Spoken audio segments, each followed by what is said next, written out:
Hello everyone, welcome to a new video. This is a video I want to make ASAP, like right before EVO, and you're gonna find out in a bit. So a month ago, Fatal Fury City of the Wolves, GIA Summer Game Fest, I believe Day of the Devs, where like a bunch of media people interview the developers of various games. One of those media people is YouTuber Wolfmonger, who got to interview Yasuyuki Oda, right? So link in the description of the interview.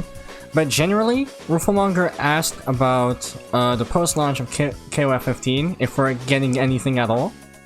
And is there anything in the future of KOF 15 past what we've gone through year 1 and year 2? Oda said, through his translator, "We are planning to add a few more characters, plural, to the game. More details in the future, but there's nothing to share explicitly."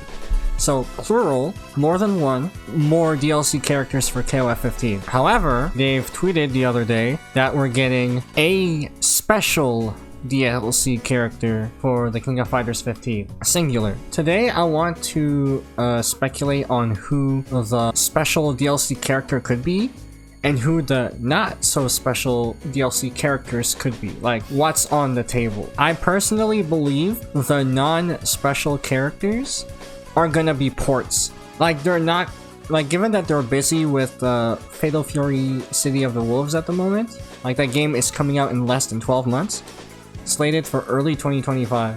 I do not believe that they're making brand new characters from scratch for this new DLC batch. At the very least, the non-special characters are gonna be 3D models they recycled from either the King of Fighters 14, SNK Heroines, although I don't know who else is left from that game, Samurai Showdown, or even possibly City of the Wolves. It's possible they just like recycle Vox Reaper's animations from the currently in development City of the Wolves, like the character is done, and just put him in KOF 15 as like an introductory guest.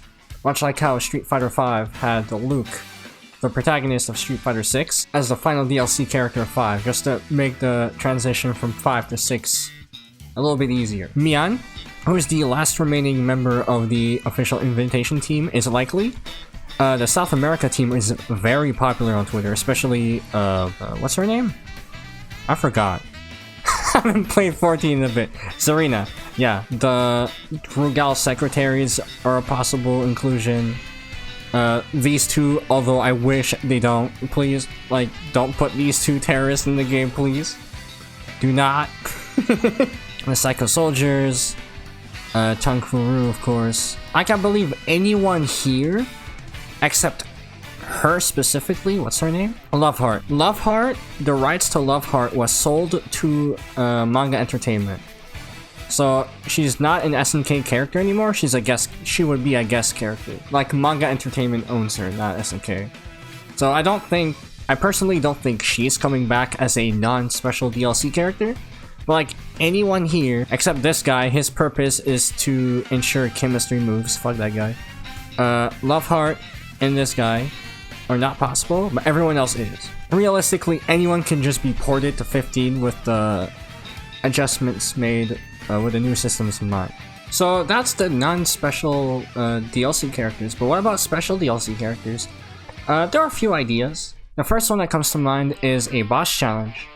Every year of DLC, well, every year, it's just 2, they added one free DLC character that's a boss. So year 1 we got Rugal, Omega Rugal, the final boss of 95, and then we got Genitz, the final boss of 96. In sequential order, Orochi is the next one. He is the final boss of 97. So basically, like, a quick rundown of Orochi's moveset is that he's every boss ever.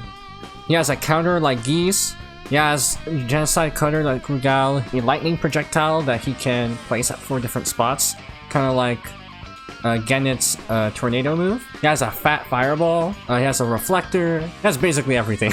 He's like broken. Like I said, sequential order dictates that he's next, but it could literally be any boss. SNK could randomly decide that the next boss we get is Chrysalid instead, just randomly. He's the final boss of 99, or maybe someone like Ignis, the final boss of 2001, who is very broken. Like, he has way too much shit. He has guard crush moves, from with a lot of distance. He has fucked up normals. He has infinites. He has infinites that are very easy to do. It's just like quarter circle forward, either punch or kick over and over again until they die. Personally, just to see Twitter explode, the boss I want to see back actually is Magaki. Magaki is a fucked up boss. Like he has, let's look over his move list. He has a fireball that can go invisible and goes all over the screen. He has a smaller fireball he can shoot through portals. He has a teleport. He has an invisibility super. And a full screen like wipe super like Orochi's Divine Light. It's like he is the, like he may or may not be the most broken boss, but he is by far the most annoying one. And I low-key want to see him in KOF. It will be mad funny. The other type of special DLC they could do is a crossover. Now, people are low-key getting sick of crossovers. There's a lot of crossovers happening right now.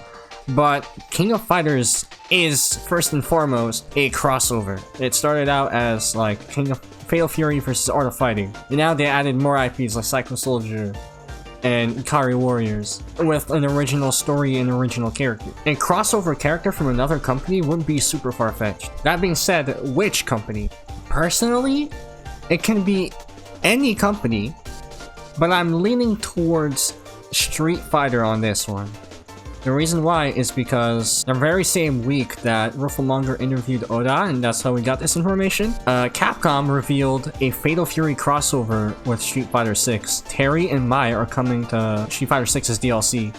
Terry in fall and then Mai in winter. So the Street Fighter series has like over 100 characters at this point. Unfortunately, I personally believe that just like Capcom is doing by taking Terry and Mai in Street Fighter, the Street Fighter character in KOF 15 would just be like a franchise head, or either a franchise headliner or a game headliner. Because every time Street Fighter appears in something else, they usually just take like iconic characters or like game headlining characters.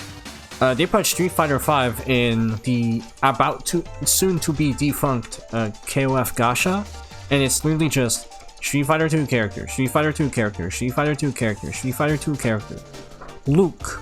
So expect either Luke or a Street Fighter 2 character if the crossover character is a Street Fighter character. Like, they couldn't take us by surprise in putting someone from Darkstalkers, or Rival Schools, or Final Fight. Street Fighter 2 because it's a cultural phenomenon and everyone knows. I'm willing to bet more people know like Blanka and Honda than like the sickest character in Street Fighter 3 or 4, for example. Sea Viper is absolutely sick, and I'm willing to bet that like if you ask around, just ask anyone in a public setting, Honda or Blanka are more recognizable. So these are my thoughts on the potential quote-unquote year 3 DLC for the King of Fighters 15. Tell us down below which character you want it to be and which character you think it is. And don't forget to hit like, subscribe, turn on the notification bell so you don't miss uploads, and I'll see you next time. Have a nice day.